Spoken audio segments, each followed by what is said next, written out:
বলে ফেলো, কেমন আছো তোমরা? আশা করছি ভালো আছো। এবার তোমরা যদি আমাকে জিজ্ঞেস করো আমি কেমন আছি, তাহলে আমি বলবো একদম ভালো নেই। কারণ তোমরা আমার ভিডিওতে লাইক কমেন্ট একদম করছো না। তো বেরিয়ে পড়েছিলাম কিছু কেনাকাটা করার জন্য, কিন্তু কি কেনাকাটা করেছি ওটা একটু পরে দেখাচ্ছি। বাড়ি ফিরে এখানে মার হাজব্যান্ড মিলে এই পর্দাটা লাগাচ্ছে, কারণ ওপরে যেহেতু আমাদের টিন দেওয়া রয়েছে, টিনের ওপর থেকে না প্রচুর নোংরা পড়ে, নিচে ঘরবাড়ি প্রচুর ধুলোবালি হয়। তাই মাই পর্দাটা দিয়ে দিল। আর শয়তানটা দেখেছো কিভাবে জ্বালাচ্ছিল। পর্দা লাগানোর পর ঘরে দেখো কত নোংরা হয়েছে, এগুলো তো কেউ তো পরিষ্কার করতে হবে। তো দেখো আমি টুকুস করে পরিষ্কার করে নিয়েছি। তারপরে যে মার হাজবেন্ড মিলে যে পর্দাটা লাগিয়েছে না, সেটাই তোমাদেরকে দেখাচ্ছিলাম কেমন লাগছে। আমার তো বেশ ভালোই লাগছে, তোমাদের কেমন লাগছে জানিও কিন্তু। তারপরে হাজব্যান্ড এখানে টাকলু করে চলে এসেছে। টাকলু ঠিক না, চুলটাকে ছোট ছোট করে কেটেছে, কিন্তু দেখতে টাকলুই লাগছে। তাই ওকে আমি টাকলু টাকলু বলে রাগাচ্ছিলাম, কিন্তু ও একটুও রাগেনি, উল্টে আমিই রেগে গেছিলাম জানো। তারপরে এখানে আমি একটু এসেছিলাম গেট রেডি শ্যুট করতে, কারণ বাইরে বেরোনোর ছিল। আমি ভাবলাম সেই ফাঁকে আমি গেট রেডিও শ্যুট করে নিই।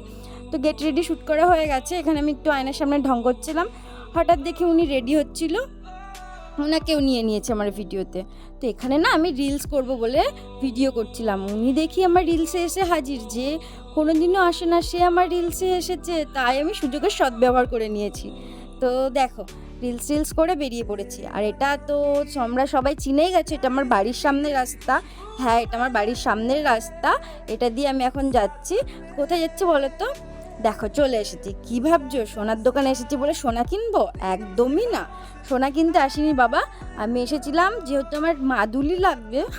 মাদুলি মানে কি ভাবছো? মাদুলি মানে হচ্ছে তাবিজ। আমার একটা তাবিজের দরকার, তাই ওই তাবিজ কিনতে এসেছি। আর এখানে এসে হাজব্যান্ডকে বলছিলাম আমাকে একটা আংটি কিনে দাও, বলে তুমি নিজে কিনে নাও। তারপরে দেখো ওখান থেকে বেরিয়ে পড়েছি, ভাবলাম একটু ঘুরেই বাড়ি ঢুকবো।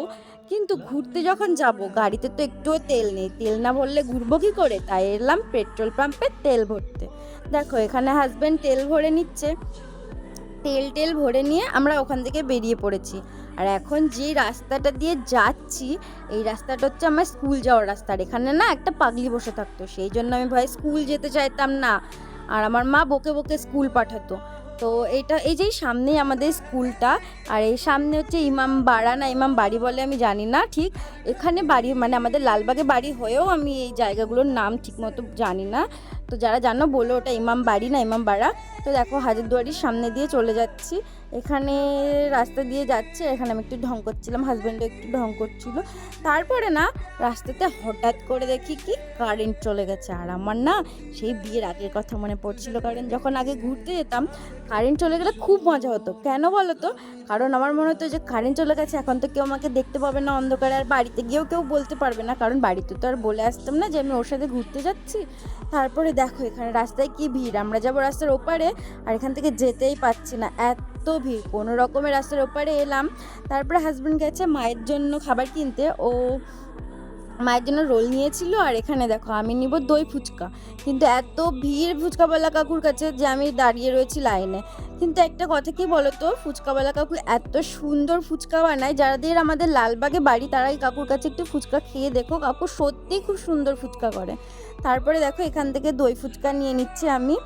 তো আমি তো অন্য কিছু খাবো না, এই টুকটাক এইগুলোই একটু খাবো, তাও এটাও যে খুব বেশি খাবো সেরকমটা না, দেখতেই পাবে।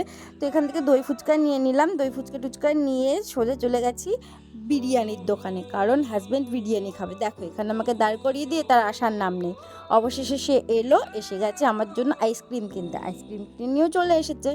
যেহেতু আমি বিরিয়ানি খাবো না, তো আমাকে তো কিছু একটা খেতে হবে, তাই আমি বললাম আমার জন্য কিটক্যাট নিয়ে আসো। তো কিটক্যাট নিয়ে এলো। এবার বাড়িতে এসে মা আর ঠাম্মাকে ফুচকাটা দিয়ে দিয়েছিলাম খেতে, তারপরে আমি খাচ্ছি। দেখো প্রথমে হাজব্যান্ডকে একটু খাইয়ে দিলাম, তারপরে আমি খাচ্ছি। আর কি মজা দেখেছো, অনেকদিন পরে কিন্তু আমি দই ফুচকা খাচ্ছি, অনেক দিন পর। আর সত্যি এত টেস্টি ছিল, ফুচকাগুলো কিন্তু নরম হয়ে গেছিলো, তাও এত ভালো ছিল খেতে কি বলবো। তো ফুচকাটা আমি খেয়ে নিচ্ছি। তারপরে বললাম না কিছু কেনাকাটা করতে গেছিলাম, তো কি কেনাকাটা করেছি চলো দেখাচ্ছি। বেশি কিছু কিনিনি, ওই আমার জন্য কয়টা কুর্তি কিনেছি, আর মায়ের জন্য একটা ব্লাউজ, আমার জন্য একটা ব্লাউজ। দেখো লাল ব্লাউজটা আমার আর এইটা মায়ের। তারপরে দেখো এই কুর্তিটার কালারটা একটু হালকা হলেও আমার না খুব ভালো লেগেছে, তোমাদের কেমন লাগছে সেটা জানিও। আর এটা আমার হাজব্যান্ডের পছন্দের, বুকের কাজটার জন্য। তারপরে এটাও আমার পছন্দের। কার কোন কুর্তিটা বেশি ভালো লাগছে কমেন্ট করে জানিও কিন্তু, আমার হাজব্যান্ডের চয়েস না আমার চয়েস, এটাও আমার চয়েস ছিল। এটা ছিল আমার হাজব্যান্ডের চয়েস, আর এটাও আমার চয়েস। তো এই কটাই কিনেছি। তারপরে দেখো এখানে মা খেতে শুরু করে দিয়েছে, আমাকে না ডাকেনি, আমি ঘরে বসেছিলাম, মা একা একা খেতে শুরু করে দিয়েছে। তারপরে দেখো হাজব্যান্ড তার বিরিয়ানিটা বের করছে। সত্যি বলছি, আমি না এখন আমার শরীর খারাপের জন্য খেতে পারি না, কিন্তু আমার এত ভালো লাগে বিরিয়ানি খেতে, বিশেষ করে যেখান থেকে ও এনেছিল। এই বিরিয়ানিটা খুবই টেস্টি। তো দেখো ঢেলে নিচ্ছে স্যালাডটা, বিরিয়ানির সাথে স্যালাড দেয়, আর বিরিয়ানিটাও অনেকটা থাকে, আর মাংসের পিসটাও হয় অনেক বড়। তারপরে দেখো হাজব্যান্ড আমাকে খাইয়ে দিল। তো খেয়ে দিয়ে আর কোনো ভিডিও আমি কন্টিনিউ করতে পারিনি। তো যাদের আমার এই ছোট্ট ছোট্ট মিনি ব্লগগুলো ভালো লাগে তারা লাইক কমেন্ট শেয়ার করে দিও, আর যারা ফেসবুক থেকে দেখছো তারা প্লিজ ফলো করো, আর যারা ইউটিউব থেকে তারা সাবস্ক্রাইব করে দিও।